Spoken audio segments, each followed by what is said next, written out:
In the mighty Persian Empire, where gold-covered palaces stretched farther than the eye could see, a king named Xerxes ruled over 127 provinces. His word was law, his power was unmatched. But one night, pride changed everything. During a lavish royal feast, King Xerxes ordered Queen Vashti to appear before his guests, to display her beauty like a trophy. But Vashti refused. Her courage shocked the entire empire. Furious and humiliated, the king removed her crown and banished her forever. Soon the palace searched for a new queen. Among the young women taken to the palace was a Jewish orphan named Esther, raised by her cousin Mordecai. She had grace and a destiny she did not yet understand. Mordecai warned her, "Do not reveal your people or your family." So Esther remained silent about her Jewish identity. The king loved Esther more than all the other women. He placed the royal crown upon her head. An orphan had become queen. But behind the palace walls, danger was rising. Mordecai uncovered a plot to assassinate the king and reported it through Esther. The king was saved, but Mordecai's loyalty was quietly recorded and forgotten. Meanwhile, the king promoted a wicked man named Haman. All knelt before him, but Mordecai refused. Enraged, Haman plotted to destroy not just Mordecai, but all his people. He tricked the king into signing a decree to annihilate all Jews on a set day. When Mordecai learned of this, he sent a desperate plea to Esther. She must go to the king and beg for their lives. But Esther was terrified. To approach the king unsummoned meant death, unless he held out his golden scepter. Mordecai's message was sharp. "Do not think you will escape.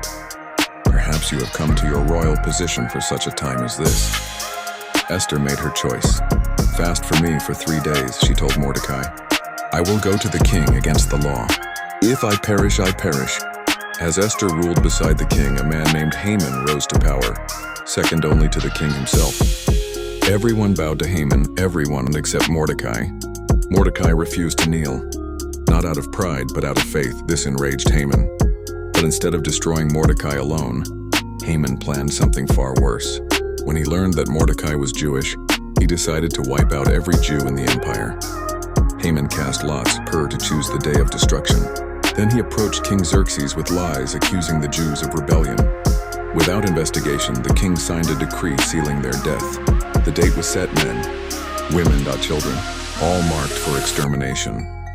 When Mordecai heard the news, he tore his clothes and cried out in the city. Esther heard of his grief and sent word to him. But Mordecai sent back a message that would change history forever. "Do not think that because you are in the king's palace you will escape.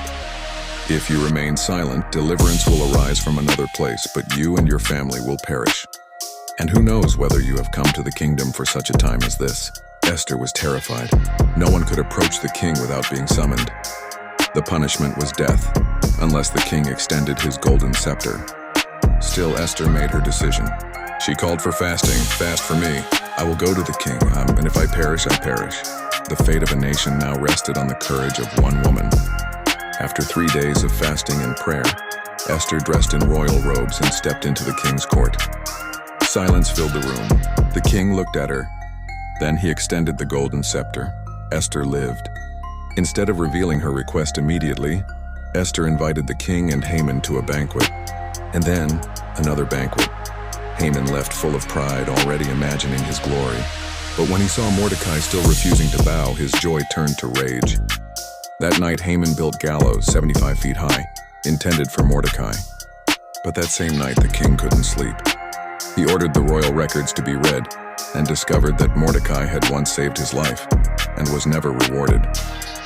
The next morning, Haman was asked how to honor a man the king delighted in.